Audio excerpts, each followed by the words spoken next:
Ayan po mga kabida, isang magandang oras sa lahat at welcome po sa aking channel. Ito po, pag-usapan po natin, mag-react lang po tayo dito ho sa nakakaintrigang post po mga kabida ng unofficial Ronald Bato de la Rosa supporters. Okay? Sa kanila pong Facebook account mga kabida, posted ito 6 hours ago. Ito po'y patungkol ho sa sinasabi ho ng isang abogada, na ito ho daw ang pamilyang Duterte nakatanggap daw ng trillions. Hindi natin alam kung ano ang denomination nito, ano ang currency po, dollars or pesos, mula daw sa mga sindikatong grupo daw mga kabida. At hindi ho naniniwala itong abogadong ito na wala na pong impluensya ito hong si dating Pangulong Rodrigo Duterte. Eto, babasahin ko lang po itong post po ng Ronald Bato de la Rosa, unofficial, Ronald Bato de la Rosa supporters, okay?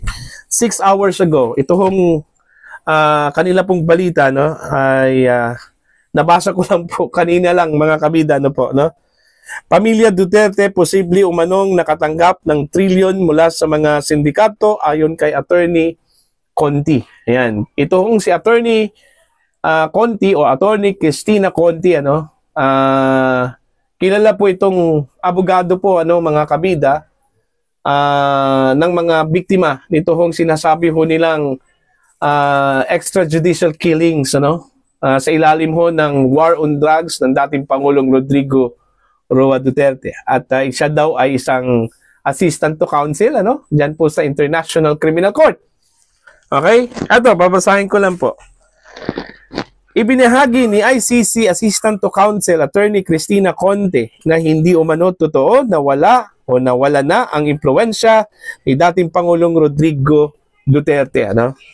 Matatandaang humiling ang kampo ni Tatay Digong ng interim release mula sa ICC. Ayon kay Conte ay maaring maapektuhan ang mga witness at mga ebidensya kung mapalaya ang dating Pangulo. Kasama na umano sa influensya ng Pangulo ay ang bilyon hanggang trilyon na natanggap umano ng pamilya Duterte mula sa mga illegal na grupo. Ayun. So, meron daw billions hanggang trillions na pera na natanggap daw ito hong mga Duterte po mga kabida mula sa mga sindikato. Okay? At hanggang ngayon, andyan pa rin daw yung impluensya po ng dating Pangulo. Kaya nga nanganganib daw ang mga witnesses at ebidensya kung sakali hong pagbibigyan ho ng International Criminal Court mga kabida. Ito hong si Digong na makalabas. Ayon daw kay Attorney Conte. Hindi natin alam kung totoo ba itong sinabi po, o sinabi po ito ni Attorney Conte po mga kabida, po. Masang sa akin po, malabo po na merong ganong kalaking halaga po ang mga Duterte po mga kabida, po. Okay? At yung sinasabi ho nilang connection ng mga Duterte sa mga sindikato, sa mga illegal na grupo, hanggang ngayon hindi pa yan napapatunayan eh. Okay? Puro lang akusasyon, puro lang mga pagbibintang. Wala naman pong inilabas na paper trail o connection. Ito hong si Digong doon po sa mga sindikato. Hindi nga nila kilala siguro kung ano po yung mga sindikato yung tinutukoy po nila, mga kabida. Okay? Kaya nga, nung nabasa ko po ito, nasabi ko, ito, another chismis na naman po. Okay? Another chismis na naman po ito, Pero kahit na po chismis, okay lang po. Papatulan pa rin natin yan kasi disinformation kasi ito mga kabida. Kaya gusto po nating ipaalam po na hindi po ito totoo. Okay? Wala pong ganung kalaking halaga po ito kung mga Duterte, Tapos kung meron po, hindi maglabas po sila ng ebidensya. Ganun lang kasimple po mga kabida. Hindi ho puro sisirain po nila ang mga Duterte. Sinira na nga nila si VP Sara, Doon ho sa sinasabi ho nilang confidential fund Tapos ito pa po, buong Duterte po ang sisirain ho nila dito, na nakatanggap ng ganun kalaking halaga, trillions. Okay? Kung trillions of pesos, malaki yun, Pero kung dollars yun, mas malaki yun, mga kabida. So, I don't know kung ito po ay isang pakulo lang, mga kabida, no, para lang to get attention. Kasi alam naman po natin na medyo matatalo na po itong prosecution ho dito sa kaso po ni Digong, ano, mga kabida. Okay, kahit na po hindi pa po nag-umpisa itong trial, pero malinaw po ano na makakalabas talaga itong si Digong. Considering meron po siyang iniindang sakit at yung edad po niya, no? 80 years old. Dapat may human consideration na po yan. Takot po sila na makalabas po itong si Digong. Kasi ho, baka daw, mas lalo hong magamit yung influensya po, ano? Talagang aaminin po natin, may influensya pa talaga ito, ano? Kasi ho, kung walang influensya po ito, mga kabida, hindi ho mananalo yung kanya hong mga, anong tawag po dito, kandidato po nung katatapos lang po na eleksyon, mga kabida. May influensya siya in the sense, dun ho sa taong bayan. Hindi ho sa mga grupo, hindi ho sa mga sindikato, hindi ho sa mga opisyal ng gobyerno, kasi definitely wala ho siyang influensya po doon. Kasi hindi na po niya gobyerno ang nakaupo po ngayon. Kalaban po siya ng gobyerno ngayon, ano, mga kabida. Kaya nga, kung sasabihin ho natin na delikado ang mga witnesses at ebidensya po, kung makakalabas po itong si Digong, malabo po yon. Kasi gaya na sinabi ko po, ang gobyerno ngayon ay hindi ho kaibigan ni Digong. Kalaban po ni Digong.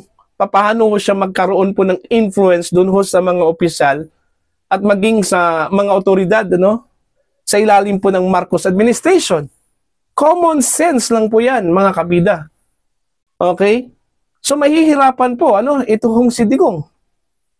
Kung pagbabatayan po natin yung argumento po, ano, ni Attorney Conte, kung totoo na sinabi po niya ito, ano, mga kabida, na meron pa pong influensya si Digong at nanganganib yung kanila pong witnesses at mga ebidensya, no? Kaya siguro ito ho yung magiging argument po nila dito po sa application for interim release.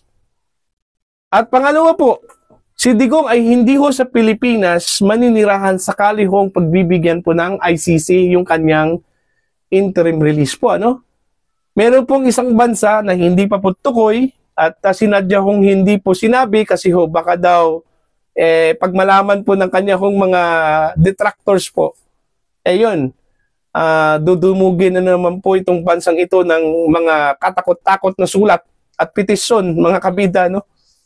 Alright? Para lang hindi po tanggapin ito hong si dating Pangulong Rodrigo Roa Duterte. Malayo po sa Pilipinas. So, paano ho ma-influence po niya ito hong mga witnesses at saka mga ebidensya sa Pilipinas? Okay?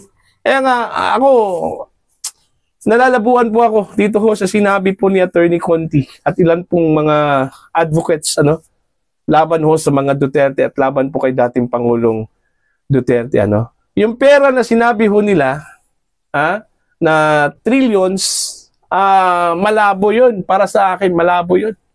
Ito pa pong sinabi po ni Trillanes na meron lang 150 million pesos per month na bayad daw ito hong mga Duterte sa kanyang abogadong si Attorney Nicholas Guzman.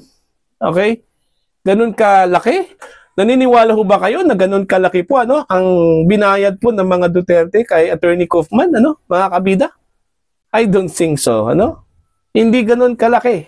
At wala hong ganung kalaki po ang hawak ang mga Duterte para bayaran buwan-buwan. Mantakin nyo, buwan-buwan yan. 150 million pesos. Sa isang taon, billions na yan, mga kabida. So, ganun ka-bilyonaryo ang mga Duterte? I don't think so, mga kabida, no? Kaya nga sabi ko, chismis lang po yan. At akusasyon na naman yan na ibinato nila para ho kay Digong. Kung totoo na sinabi po ito ni Attorney Cristina Conte po, mga kabida, no? Kaya nga, minsan ho, dapat mag-isip-isip po tayo, ano? Huwag ho tayong maniwala kagad kung ano po yung mga sabi-sabi po, ano?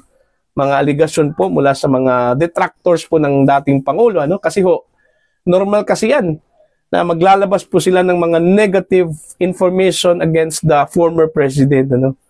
Kasi hindi nila masiserve yung kanila pong purpose to ruin the former president and his allies, ano, kung hindi po nila gawin po itong mga propaganda na ito, mga black propaganda na ito, ano, mga kabida. So yun lang po. Para po sa inyo, naniniwala ho ba kayo na meron pong trillions, mga kabida, ito hong si Digong at kanya hong pamilya, no? Please comment down sa mga hindi pa po subscribers sa akin channel. Please subscribe, just click the subscribe button, click the notification bell, click all para updated po kayo sa aking mga uploads. Maraming salamat po sa inyong lahat, mga kabida.